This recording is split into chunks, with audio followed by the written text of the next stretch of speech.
আসসালামু আলাইকুম ওয়া রাহমাতুল্লাহি ওয়া বারাকাতুহু। আজকে আমরা ব্যবস্থাপনা বিভাগ ৪র্থ বর্ষের অধ্যায়ভিত্তিক সাজেশন দিব।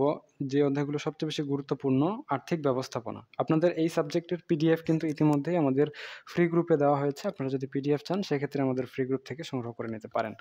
আর যারা মাত্র ৭ দিনে গুছিয়ে প্রস্তুতি নিয়ে ফাইন্যান্সিয়াল ম্যানেজমেন্ট পড়তে চান, আমাদের অনলাইন ব্যাচ রয়েছে, চাইলে যুক্ত হতে পারেন। বিস্তারিত জানতে এখানে WhatsApp নাম্বার দেওয়া রয়েছে, যোগাযোগ করতে পারেন। তো আপনাদের জন্য সবচেয়ে গুরুত্বপূর্ণ চ্যাপ্টার হচ্ছে ১ম এ ২য় chapter capital budgeting and risk analysis, এরপরে ৩য় chapter theory of capital structure, এরপরে ৫ম চ্যাপ্টার ক্যাপিটাল মার্কেট ফাইন্যান্সিং। এই ৩ টে চ্যাপ্টার সবার ১ম এ যারা শুধু পাস করতে চান, এই ৩ টা চ্যাপ্টারই ১ম এ পড়বেন।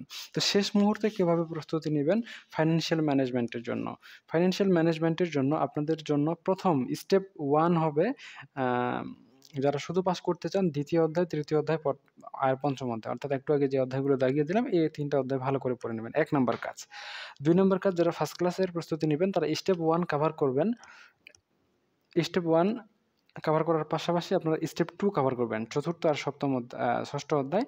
আর যারা এ প্লাসের প্রস্তুতি নিচ্ছেন তারা ৭ম অধ্যায়টাও পড়ে নিবেন। অর্থাৎ স্টেপ 1, 2, 3 ৩ টাই কভার করে নিবেন। আর আপনারা যদি চান মাত্র ৭ দিনে গুছিয়ে প্রস্তুতি নিয়ে পাস করতে, সেক্ষেত্রে আমাদের এখানে WhatsApp নাম্বার দেওয়া রয়েছে, যুক্ত হতে পারেন আমাদের প্রাইভেট ব্যাচে। এছাড়াও আপনাদের মাস্টার্সের যে অনলাইন ব্যাচ, যে ম্যাথ সাবজেক্টগুলো রয়েছে, থিওরি সাবজেক্টগুলো রয়েছে, সেগুলোও আমরা অনলাইনে পড়াচ্ছি। আপনারা চাইলে সেগুলোও কিন্তু আমাদের কাছে পড়তে পারেন। তো ঠিক আছে, আজকে পর্যন্তই। সকলেই সুস্থ থাকুন, ভালো থাকুন আর আমাদের সাথেই থাকুন। দেখা হচ্ছে আপনাদের সাথে নেক্সট পর্বে। ততক্ষণ পর্যন্ত খোদা হাফেজ।